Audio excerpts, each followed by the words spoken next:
পাইতাছি না, খাওয়া নাই দাওয়া নাই, সৌদি আরব এই অবস্থা। ভাই বাংলাদেশে সবাই কেন বিদেশ বিদেশ বিদেশ আসতে চান, বিদেশ মানে কি এটা তো বুঝেন না, একটু দেখেন তাহলে বুঝতে পারবেন। দেশেরও অবস্থা দেখছেন, এই যে জালাল ভাই পানি ডালতেছে, আজকে 3-4 মাস ধরে কোনো বেতন ফেতন পাইতাছি না, খাওয়া নাই দাওয়া নাই, সৌদি আরব এই অবস্থা বর্তমান।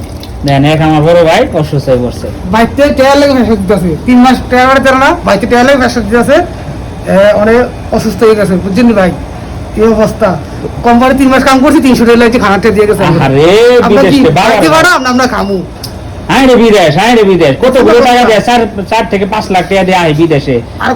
স্বপ্ন আরো কয়েকদিন অসুস্থ হয়ে যাবো মনে কাল সকালের মধ্যে কাল বলে যাবো, কি করবো টাকা পয়সা না দিলে তো অসুস্থ হয়ে পড়বো। এই দেখেন এই অবস্থা, একজন অসুস্থ হয়ে পড়ছে। তো যাই হোক বিদেশ বাড়ি যারা আইতাছেন, বিদেশ বাড়ি যাবেন সাবধান হবেন বুঝছেন।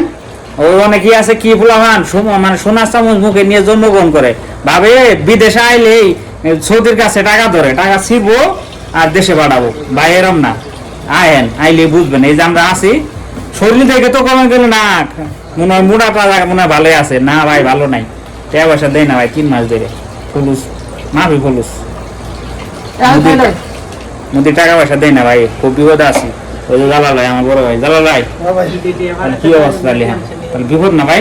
বিপুল তো ভাই বাংলাদেশের যারা আসতেছে তাদের সম্বন্ধে কিছু কথা কো, ওরা তো পাগল হয়ে গেছে বিদেশ আবহাওয়া, সবাই একনি যারা একটু ভালো তো ভালো তো তাহলে নসিব হ্যাঁ নসিব, আমাদের নসিবটাই খারাপ, আল্লাহ না না ভালো নসিব খারাপ না, নসিব খারাপ না, আমরা তো আইতে